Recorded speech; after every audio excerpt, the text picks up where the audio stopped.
Welcome to toppers talk. You are watching GATE 2022 toppers talk और मेरे साथ हैं mister Parvinder Singh Donkal. He belong to Rajasthan, Jaipur के रहने वाले हैं। He has achieved all India rank 3 in mechanical engineering in GATE 2022।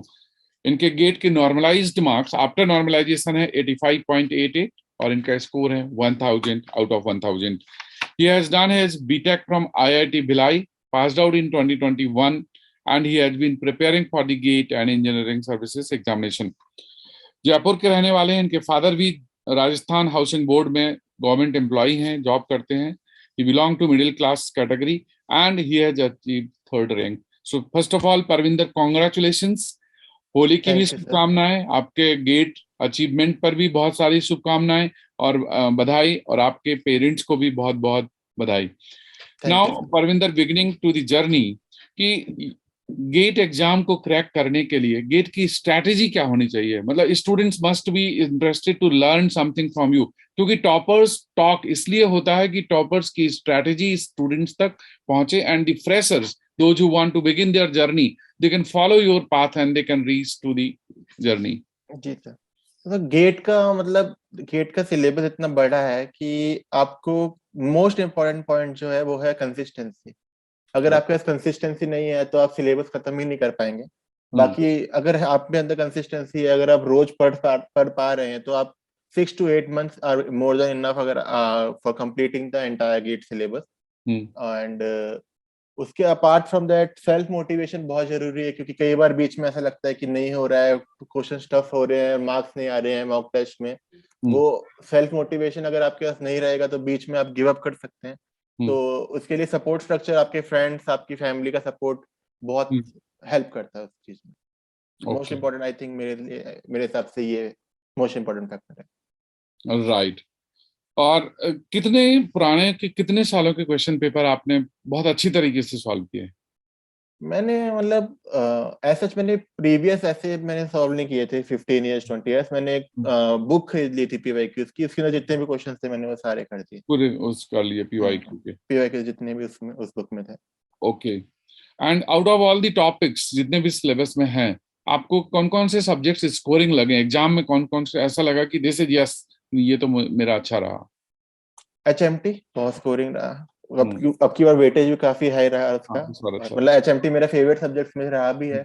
सॉम scoring था और इंजीनियरिंग मैथमेटिक्स स्कोरिंग था, एप्टी और रीजनिंग और इंग्लिश भी स्कोरिंग था, और प्रोडक्शन भी स्कोरिंग ही था। ज्यादा ऑलमोस्ट सारे सब्जेक्ट्स ही स्कोरिंग थे। ऐसा कुछ अगर इंजीनियरिंग मैकेनिक्स का क्वेश्चन जो एक था डिस्क रोलिंग वाला, मेरा फोरनून सेट था, तो इंजीनियरिंग मैकेनिक्स का क्वेश्चन था, वो थोड़ा सा ट्रिकी क्वेश्चन था, जेई के लेवल का क्वेश्चन था वो। तो वो मैंने जेई की तैयारी की थी, तो उसकी वजह से मुझे पता था उसका सॉल्यूशन कैसे करते हैं, लेकिन काफी अच्छा क्वेश्चन था वो भी। ओके, आपने पूरा पेपर, मतलब ऑल क्वेश्चंस यू अटेम्प्टेड और you left few questions? 2 questions I left. 1 question Grashof linkage जो 3R1P चेन के लिए पूछ लिया था कि ये नॉन ग्राशॉफ है ग्राशॉफ है, मुझे नहीं पता था, तो वो छोड़ दिया था मैंने। और एक शैडो प्राइस वाला क्वेश्चन था, shadow price of non utilised resource क्या होता है, वो मुझे पता है, इसके बारे में इंफॉर्मेशन नहीं थी, तो मैंने वो वाला क्वेश्चन सेव कर दिया। 97 मार्क्स वाला question paper attempt. Okay, right. और गेट और ईएससी की प्रिपरेशन, क्योंकि आप दोनों एग्जाम की तैयारी कर रहे थे, तो व्हाट डू यू फील कि both exams can be crack together? मतलब दोनों की तैयारी एक साथ हो सकती है? Because many students they believe कि गेट अलग है, ईएस अलग है, but what was your experience?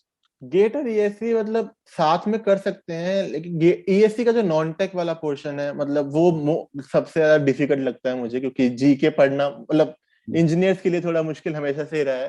साथ में टेक्निकल को भी टैकल करना है। तो ईएससी का बस ये है कि अगर आप दिन के अगर 1-2 घंटे भी अगर आप नॉन टेक्निकल पढ़ लेंगे, तो क्योंकि गेट की आपकी टेक्निकल की तैयारी ऑलमोस्ट 100% हो ही जाती है, तो ईएससी के अगर 1-2 घंटे की अगर आप दे देंगे तो आपका हो जाएगा ईएससी भी। लेकिन वो कंसिस्टेंसी देना पड़ेगा। अगर आप लास्ट के 1 मंथ में ईएससी का नॉन टेक्निकल खत्म नहीं कर सकते हो, पॉसिबल नहीं है। दैट इज वेरी ट्रू कि आपको पैरेलल करना पड़ेगा और नॉन टेक के लिए टाइम डिवोट करना पड़ेगा। तो जो आपने आपने आपने अपनी स्ट्रेटजी जो बताई कि बेसिक कॉन्सेप्ट पहले इंप्रूव करो, तो आप प्रैक्टिस कितना, what do you believe that last 1 month 1.5 months जब बचते हैं एग्जाम के, उस समय स्ट्रेटजी क्या होनी चाहिए? उस समय मतलब कुछ भी नया पढ़ने का कोई फायदा है नहीं, मतलब आप बेफालतू में अपने आप को मतलब इनसिक्योर फील होगा, क्योंकि आपका वो इतना प्रिपेयर टॉपिक रहेगा नहीं, क्योंकि आपने अभी अभी नया ही सीखा है, उसका इतना कॉन्सेप्ट की नॉलेज आपकी होगी नहीं। तो लास्ट का 1 मंथ आप, मुझे लगता है केवल आपका डेडिकेट होना चाहिए जो आपने ऑलरेडी पढ़ रखा है उसके रिवीजन में और मॉक टेस्ट देने में। I think that's the most important part which we have to keep in mind during the last 1 month of the preparation। उसके अंदर आप नया करेंगे तो आपको नुकसान ही होगा, चलो बेफालतू में अब मैं कॉन्फिडेंस उन लो होने का स्टूडेंट्स के चांस है। बारे में बात करता हूँ कि जो जिन्होंने इस बार एग्जाम लिखा था लेकिन अच्छा नहीं कर पाया, उनका या तो सिलेक्शन नहीं हुआ या हुआ अभी तो रैंक अच्छा नहीं है। अब उनकी क्या स्ट्रेटजी होनी चाहिए अगले एग्जाम के लिए, नेक्स्ट ईयर के लिए?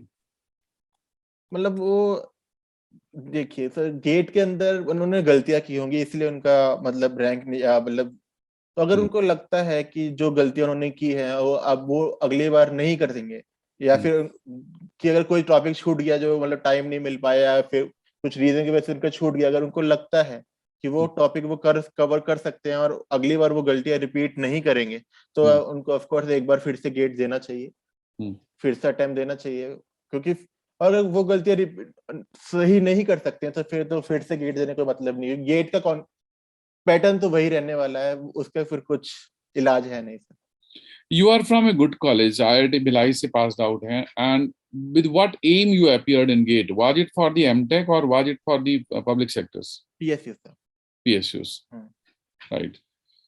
So thank you, Parvinder, and your insight which you have given about this exam कि प्रिपरेशन में एक तो प्रैक्टिस बहुत इंपॉर्टेंट है बहुत और इम्पोर्टेंट है। सिलेबस टाइम से कंप्लीट कर दो, गलतियां नहीं करो, इस मतलब एक्यूरेसी हाँ, level has to be good. Very So very. these insights are really important. Students, those who are watching this video, I think they will be benefited. और आप वीडियोज में क्या टॉपिक्स चाहते हैं जिनको मैं यहाँ पर लूं, तो आप वो कमेंट बॉक्स में लिखिए, सो दैट आने वाले जो टॉपर स्टॉक हैं या दूसरे स्टूडेंट्स के साथ हैं, मैं उनके साथ विषय पे डिस्कस करूंगा। क्योंकि होली का मौका है, बहुत सारे स्टूडेंट्स अपने होम टाउन में हैं, there is no possibility to meet face to face in मेरी जी स्टूडियो, तो हम लोग ऑनलाइन इंटरव्यूज कर रहे हैं जूम के थ्रू या दूसरे प्लेटफॉर्म्स के थ्रू। सो और Parvinder, once again congratulations, best thank you sir. Wishes to your future career. आप जीवन में और बहुत बड़ी बड़ी अचीवमेंट्स हासिल करो, सक्सेस हासिल करो, और होली की बहुत सारी शुभकामनाएं आपकी पूरी फैमिली के लिए।